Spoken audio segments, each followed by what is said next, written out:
Bismillahirrahmanirrahim. Assalamualaikum warahmatullahi wabarakatuh.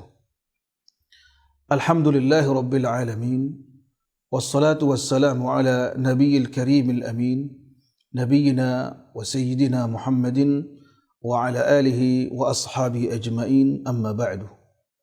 Para pemirsa dan pendengar yang saya muliakan, Rasulullah sallallahu alaihi wasallam di antara misi yang diturunkan atau yang diinginkan oleh Allah dengan diutusnya Nabi kita yang mulia Rasulullah ialah untuk memperbaiki akhlak.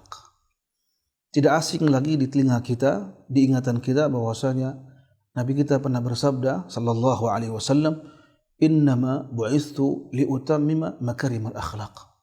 Sungguhnya aku diutus oleh Allah Subhanahu wa taala ia termasuk memperbaiki akhlak manusia. Dengan kata lain, akhlak yang beliau atau perilaku akhlak di kota Mekah, umumnya orang-orang Quraisy Mekah itu ada akhlak yang baik. Namun begitu banyak akhlak-akhlak yang tidak baik. Nah, di antara fungsi beliau ialah untuk memperbaiki akhlak yang buruk tersebut, yang menuju kepada akhlak yang mulia. Akhlak yang tidak baik beliau ajarkan, beliau didik, dan beliau gembleng sehingga mengantarkan kepada manusia memiliki akhlak yang baik. Di antara akhlak-akhlak yang baik itu ialah berucap, bertutur kata dengan yang baik. Bukankah di antara hadis-hadis Nabi yang mulia sallallahu alaihi wasallam memiliki bobot yang besar, makna yang dalam, dan memiliki hikmah yang sangat besar? Kenapa tidak memelihara kata-kata yang baik, menjaga kalimat-kalimat yang cocok, sehingga membuat orang atau lawan bicara kita tidak tersinggung, tidak merasa disakitin, tidak merasa direndahkan. Sehingga bagaimana al-Islam menjaga lisan. Mari kita lihat di antara sabda Nabi yang mulia sallallahu alaihi wasallam dalam hadis yang sahih. Beliau bersabda, "Man kana yu'minu billahi wal yawmil akhir falyakul khairan aw liyasmut."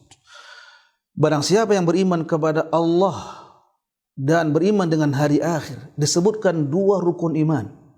Yang pertama ialah aslun min usulil iman, puncaknya keimanan. Itu beriman kepada Allah Subhanahu wa taala. Lalu yang kedua ialah beriman dengan hari akhir.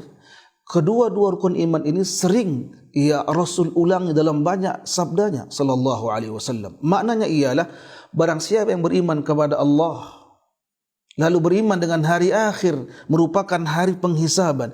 Kita yang bicara salah akan dihisab, kita yang bicara benar akan dihisab.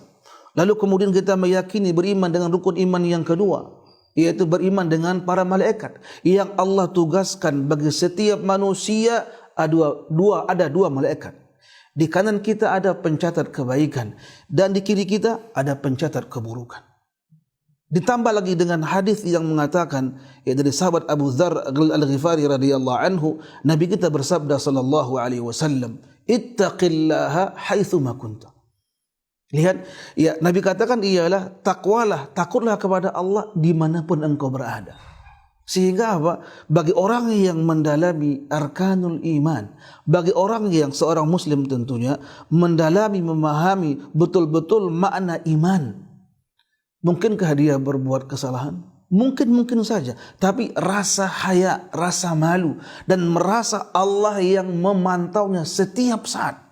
Yang kedua, Allah mengutus dua malaikat pencatat kebaikan sebelah kanannya dan pencatat keburukan di sebelah kirinya.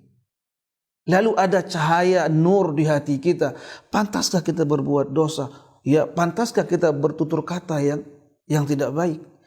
Yang Nabi katakan, barang siapa beriman kepada Allah dan hari akhir, hendaklah dia bicara dengan bicara yang baik. Berarti apa? Silakan bicara yang baik, ngomong yang baik, komentar yang positif. Jika tidak mampu, ada pilihan yang kedua. Ini yang terbaik, hendaklah diam. Apalagi fitnah hari ini. Kita katakan fitnah ini ialah musibah yang besar menimpa kita, bahkan menimpa melanda dunia ini.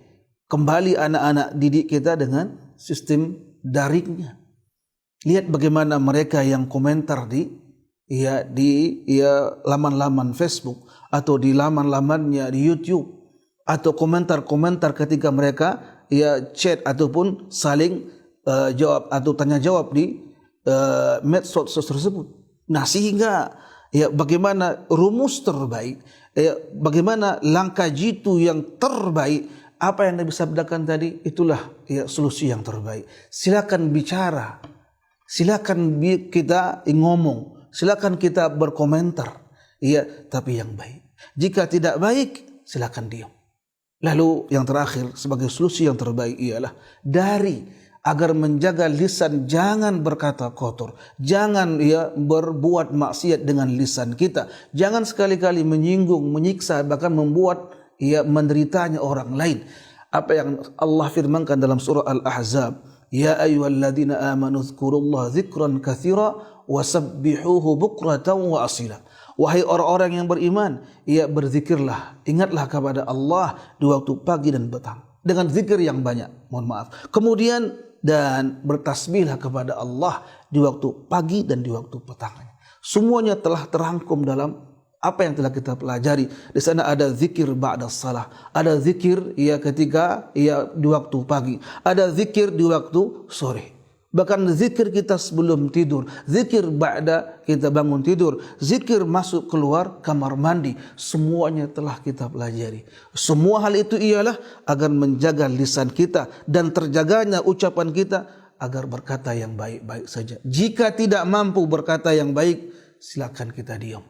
Semoga dengan tausiah singkat ini ada manfaatnya untuk daya saya sendiri, untuk saya pribadi, dan kepada pendengar semuanya dan pemirsa semuanya yang saya cintai, yang saya hormati, dan mohonlah kepada Allah Subhanahu wa taala agar menjadikan lisan kita lisan yang berzikir, lisanan dzakira, ya kemudian kita dibimbing oleh Allah Subhanahu wa taala, ya setiap ungkapan kita, setiap ucapan kita yang keluar kata-kata yang baik.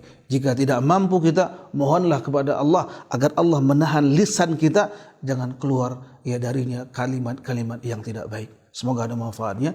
Jazakumullahu khairal jazaa wa barakallahu fikum jami'an. Wassalamualaikum warahmatullahi wabarakatuh.